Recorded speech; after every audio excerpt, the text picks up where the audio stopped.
Hello and welcome to a town called Bastard. This is him Neill and we're playing another game of Crusader Kings II and we're trying to restore the Karlings to a crown in Western Europe. Now, if you remember last time, I was made Duke of Berry and I'm the regent of the King of France after I did a minor bit of abducting. And I just caused a duke and then a duchess of Aquitaine to all die to stop a war against my daughter-in-law. And also to try and maybe in a few years get my my son or grandson married to her. And she's got a regent called Count Hugh the Devil. Lovely. Of Lusignan.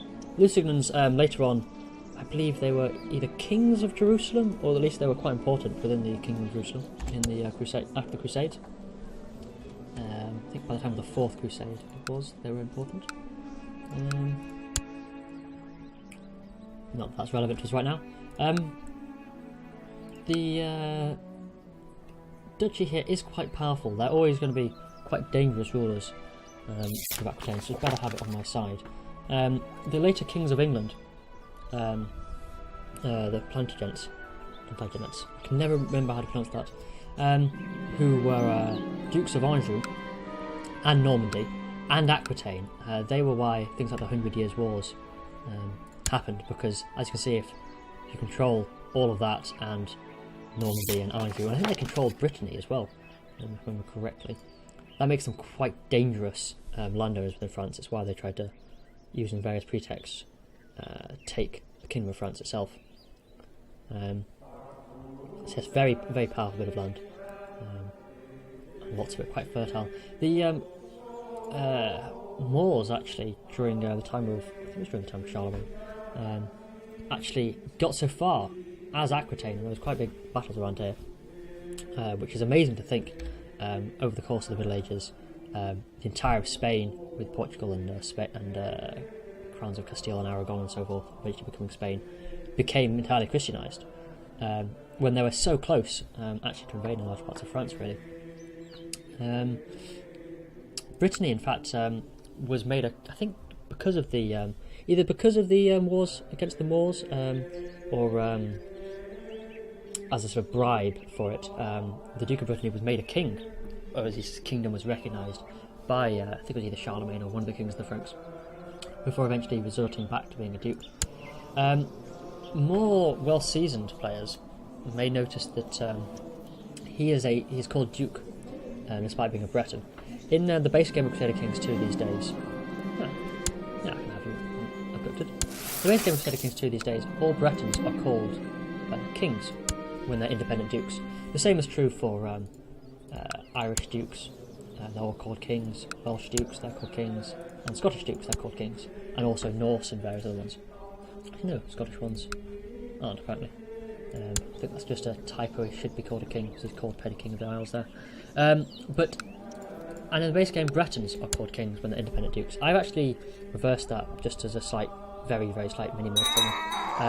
Because whilst the kings of Wales and sort of the early Cornwall or Dumnonia were, which is Cornwall, were still standing themselves kings. For most of the game that I play on, as I play in the later start dates, the only independent Breton ruler is going to be the Duke of Brittany, and he wasn't a king in any of this period. So I just reversed that. Also, you may have noticed that he's called the Duke of Brage, which I'm sure I'm butchering, and that's just the Breton word for it.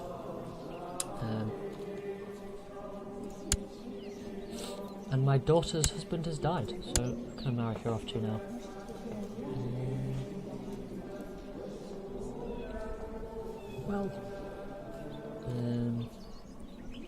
No one useful.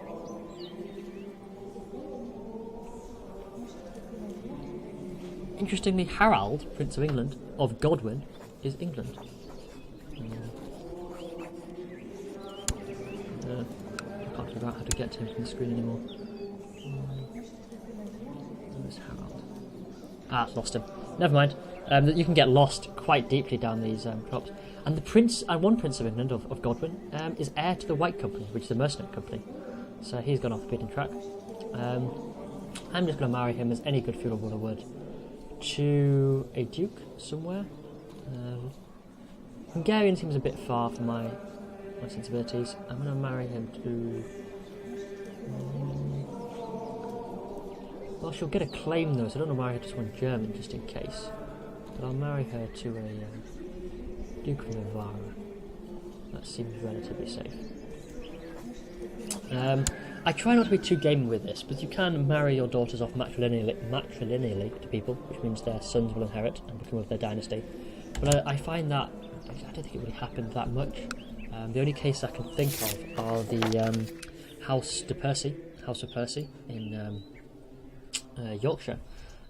They died in the male line twice, I think, over the last 600-700 years, and each time the sort of lesser noble husband took the line took the name de Percy, the House of Percy, or just Percy's is these days, and they were they became barons of Richmond and then dukes of Northumberland, and they've twice descended from female line instead of male. But that's pretty rare, and B, that happened quite a bit later. I think the first one was 15th century, first time that happened, maybe a bit later. So I'm not a fan of just matrilineally marrying everyone all across the board. The AI quite favours it, and they'll often refuse to marry noble women off to you just because they want a matrilineal marriage, which again I don't think it happened too much. My steward was killed by a mob of angry peasants trying to collect taxes. This does happen, especially when they're not very good. Pretty much every action I can take, there's always a sort of slight bad thing that happens. But he's so bad, he's actually got a 20% chance of being attacked. Fortunately, I don't care about him, so we can just... but I'm going to get the mayor to do it, just so that he likes me a bit more. And see what happens with it, but not too bothered. I could start worrying about generating technology soon, but I'm still a bit weak, so I just like the money and the troops and the bishops liking me.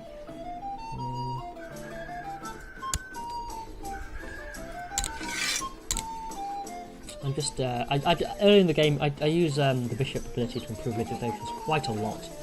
The court chaplain ability, sorry.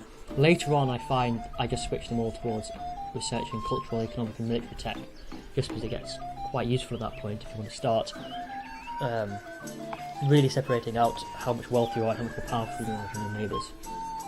But at this point, A, I want to eventually move to Paris, because we went in the Ile-de-France, and B, I need to be getting power now rather than in the future.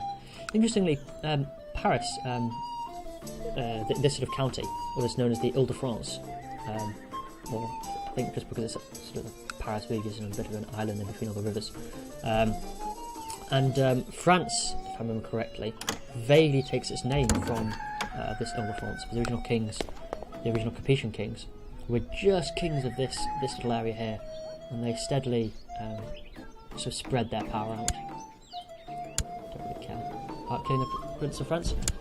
Originally, the early Capetian kings were just sort of, I think sacral kings is the term that's used. They're sort of ceremonial, but they were in their own right just princes in the rest of the realm. So they were princes of the Ile-de-France, and they were warring and had their own interests against powerful landowners like the Duke of Aquitaine, Count of Toulouse, Count of Flanders, etc.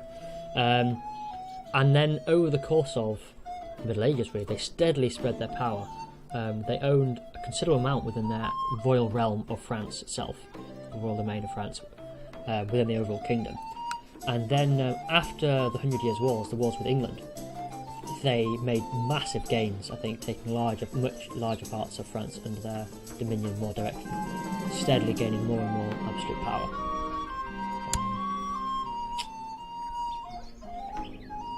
Apparently he's going to swear to join my faction, so I don't know what faction he's going to join, but why not?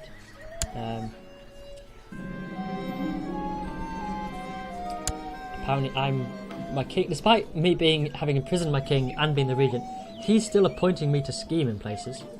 Seems a bit dodgy that I can't influence it. I do find there's not quite enough options sometimes. Oh dear. I don't know how to get assassinated. There's not quite enough options sometimes, that even though I am a councillor, or my council members are obviously councillors, and I'm a regent, there's not a lot I can directly do.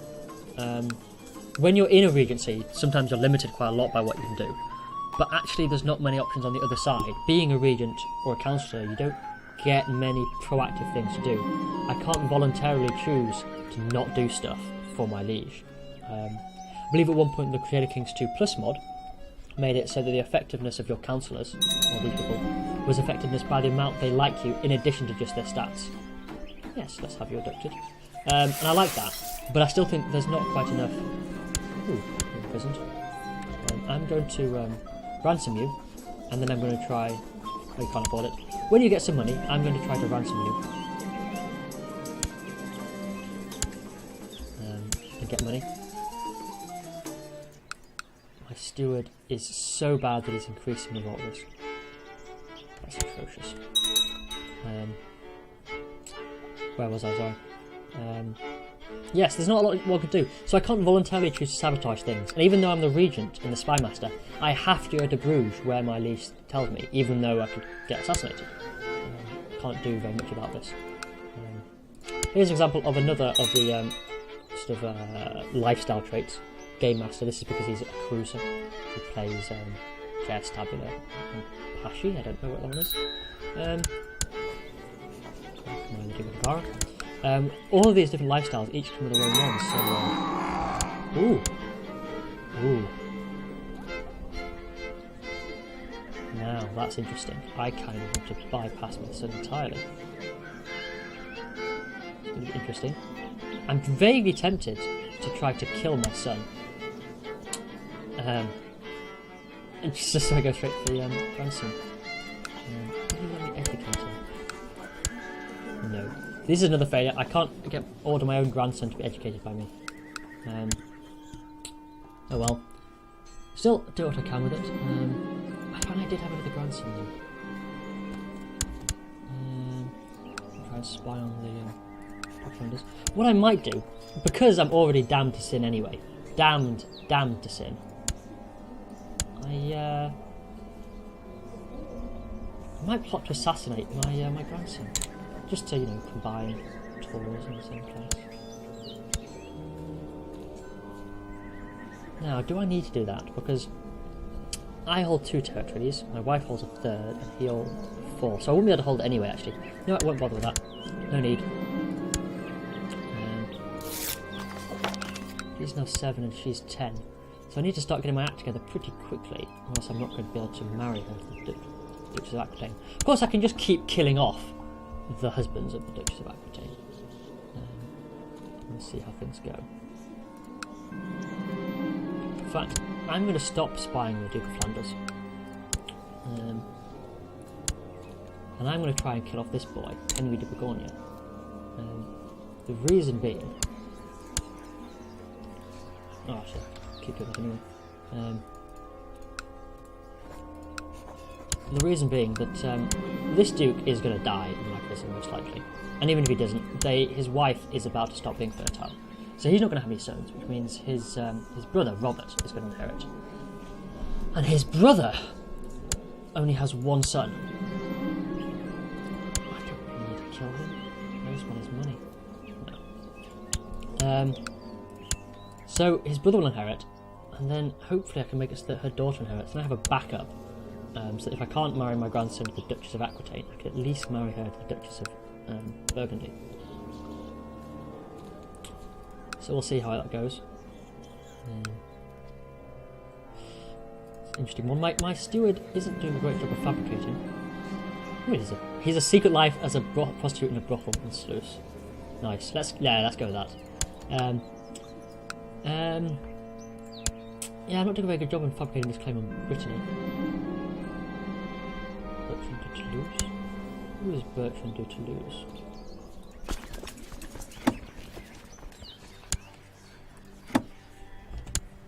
Oh, I don't really care who that is, so fine, get on with it. Charming man.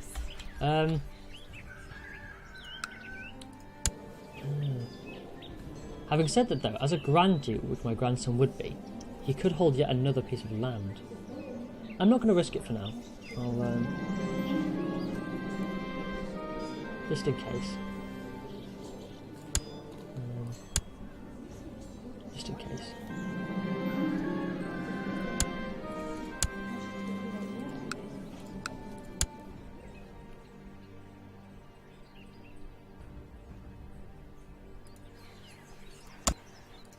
I think I'm being a remarkably good king, really. I mean, I would say my king is the king, but really I'm the regent, so I'm doing it all. So I'm being a remarkably good king. Everyone loves me. Which is another interesting thing, but there doesn't seem to be any recognition by vassals that that I'm the king. Peculiar. Oh well. Well, my plot to kill this boy won't be going anywhere. Is there anything else I can do, really? Kill my rival? No. Any plots I can join? No. Elective succession. I could go for elective succession and vote myself in as king. But I want to try to get to King of France the old-fashioned way, through inheritance, scheming, plotting to overpower. So I'll leave it for now. It just seems a bit of a... Plus, I want to keep the kingdom to be primogeniture, so that when I become king, it's quite powerful. Primogeniture is a brilliant succession system. Oh. There's two things happen now. Firstly, the Holy Roman Empire has declared war for Ypres. Secondly, this guy is having a revolt against England. I wish I was the Duke of Anjou right now, because I would press a claim against that for the County of Maine, because that's de jure Anjou, as you can see. It says here, de jure Anjou. But he probably won't. The II probably won't. It's a pity. Oh well. And France certainly won't on his behalf, because the King of France is busy fighting for Flanders. I find this happens over the course of the game. It's slightly disappointing. I don't think empires should be able to press claim for duchies that they don't even hold the duchies of. Like this. Just becomes a bit peculiar, but I can't imagine this actually happening. Especially as there's a similar thing that happened to me that bugs me a bit in Crusader Kings II for England and France. That the King of Normandy, sorry, the King of England, who was the Duke of Normandy, was still a vassal of France with respect to Normandy. So whether this land should be independent and free entirely is a bit of, obviously it's an abstraction, so I understand it. But it would be nice if there's some way, maybe in a Crusader Kings III one day, for this Duchy of Normandy to be held by the King of England, but in vassalage to the King of France at the same time. Ouch. Wow, my vassal is being a pain. That's awful. No levy reinforcement rate basically there. Shocking. And similarly, it would mean that when land is inherited, they could be inherited to someone else. Because often when you start in 1066, I find that the Duke of Aquitaine becomes German and gets inherited as part of the Holy Roman Empire. Which, whilst I imagine could happen, what would happen is that it would be a personal union, so the Duke of Aquitaine would also be the Duke of Saxony. Not that Aquitaine would suddenly form part of the Holy Roman Empire. And again, the fact that the Holy Roman Empire has this many troops staggers me. I mean, that's massive troops. Should he be a better steward? He'd be a marginally better steward. It's not much in it. No. As this is a truly massive amount of troops. 36,000, I can't imagine there's that many at this point. And the King of France has 5. King of England 5. King of Hungary 7. That's just staggering. It's often called the grey blob, especially in previous versions when it was grey. Well, hopefully the siege for Ypres will be over very quickly, so my pressures for Mondoir won't go down. Oh. Well, yeah, why not? Let's take his money. Don't care if he suspects, but he's in my prison. He's already got so much to hate me for. Hello again, and apologies for the slight interruption in the video. There was a minor crash. Crusader Kings II doesn't do it very often, but it's always annoying when anything crashes. I'm still plodding along, imprisoning the King of France.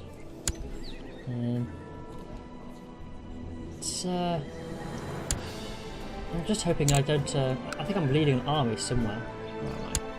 I'm leading an army in Amiens, so I'm hoping I don't get captured or something annoying.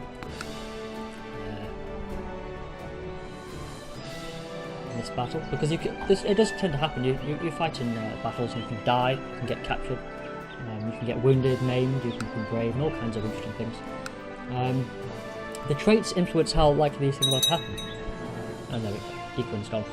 So a brave leader is more likely to be injured or captured, if I remember correctly, and a craven one less likely, which makes sense, sort of leading from the front versus leading from the rear. But brave is such a better trait in every other respect.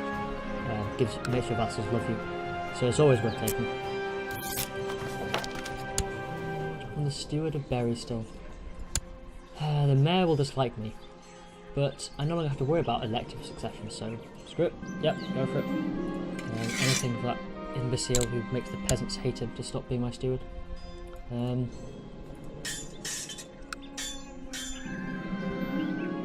I'm educating my my grandson.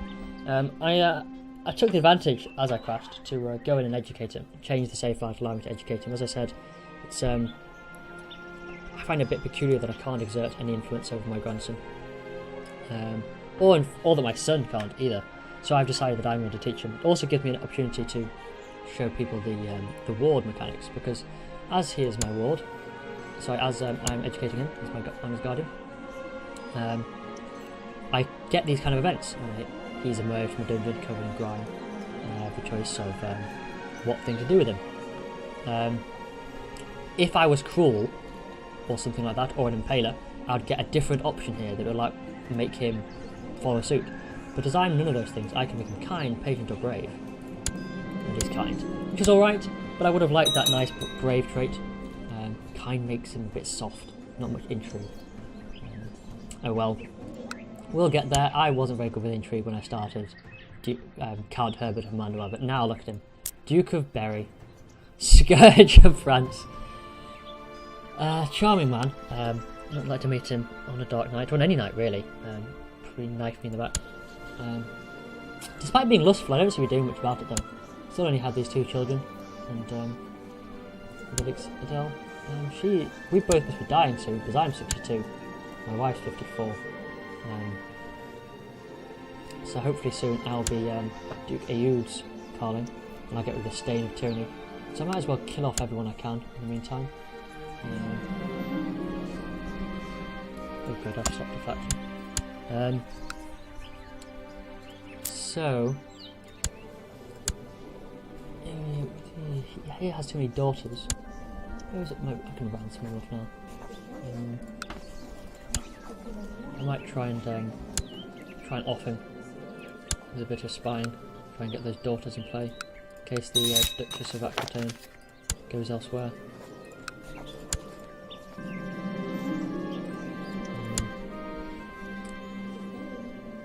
I'm claiming for a lord.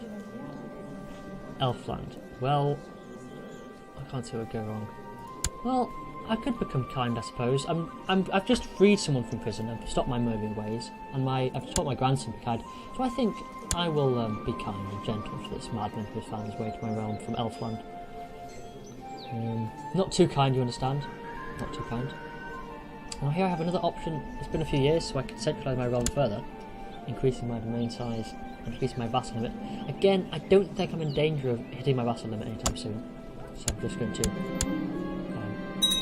get a large domain if I need to. I'm not likely to get large domain anytime soon either.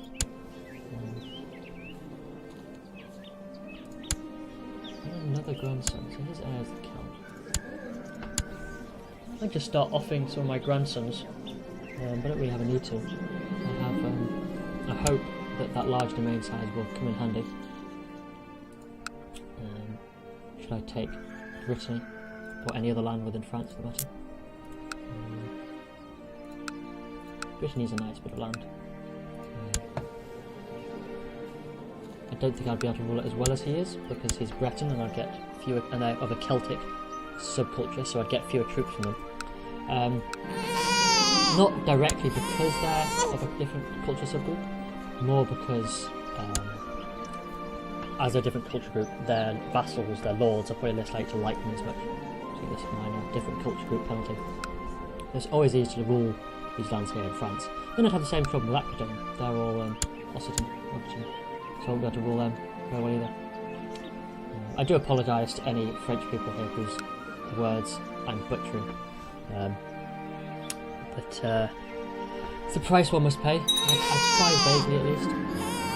Oh yes, I can abduct him and ransom him again. We can't afford the ransom for some time, a very long time, so I won't do that.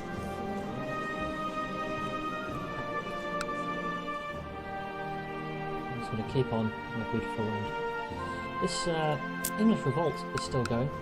Well, this is a different one. I think it might be a different one. Jean the Spider, another schemer. What's he revolting for? He is revolting. Lower Crown Authority. But you can see a good example of how different wars work here. As you can see, he's attacking the King of England in the Second English Civil War to Lower Crown Authority. That means there's been one in the past already. He is also attacking the Count Drogo of Gloucester. I'm using a name for anyone who reads A Song of Ice and Fire or watches Game of Thrones, I'm sure. Drogo of Gloucester, who is independent for some reason. Not quite sure why he's independent. He's also hostile towards Henry of the other English revolt, because they both have competing wars with the same liege. And he's hostile towards the King of Gwynedd, because the King of England is hostile to King of Gwynedd. So it's to make sure that there's not kind of taking advantage of the different wars to mess about with things. So, lots of wars going on in England. The fact that the King of Gwynedd is being brave enough to declare war on England really shows how far the Kingdom of England has fallen. Because boy king, 13 years old, regent is his mother, doesn't have the support of his lords in these minor places. Yeah, I can kill him though. I'll kill him. These minor places are independent. Petty kings of Wales are attacking him. Ah, excellent, he's dead. And then let's spawn you. Let's kill you. I'm just a friendly one. Here's a new ruler, so it might be relatively easy to kill him. His vassals won't like him too much yet. Not as easy as it could be. I could bribe some people, but it's not important enough. King of England, he murdered his childhood friends, terrible. Maybe they'll be easier to kill now. Yes, my grandson should absolutely be ambitious. Ambitious is one of the best traits in the world. At least for you. It gives you +2 to all stats. It's wonderful. Unlocks certain options that you can do in terms of plotting and things. Your liege will hate it. These 7 tricks that your liege will hate. Your liege will hate it because when he becomes of age, because this ambitious will make him dislike his liege by 50, massive amount. I'm going to try assassinating this guy again now that no, his general opinion hasn't changed enough. He's ambitious, which is a wonderful trait. Which is very good. Increases your stats immensely. It's almost as good as there's various congenital traits in the game, which I've not really had any of yet. I've not pointed out anyone who has them. But there's congenital traits I'm just looking around for now that are inherited. Things like slow or inbred, or quick, genius, strong, lisp, things like that. And these have there's one, strong. Very good skill. It has a lot of bonuses, as you can see. It's very good. It's also inherited, so there's a chance that any child born of him, well, there's a chance of anyone will be born with one of these congenital traits. There's a higher chance to be born to it if one of your parents has these traits, and a higher chance too if they have 2 parents. And there's a bunch of these. The best ones are strong, genius, and attractive. Although there's quick as well as genius. Quick gives you +3 to all stats, and genius gives you +5 to all stats. And so ambitious is almost as good as quick, with +2 to all stats as opposed to +3 of quick, except you can gain it.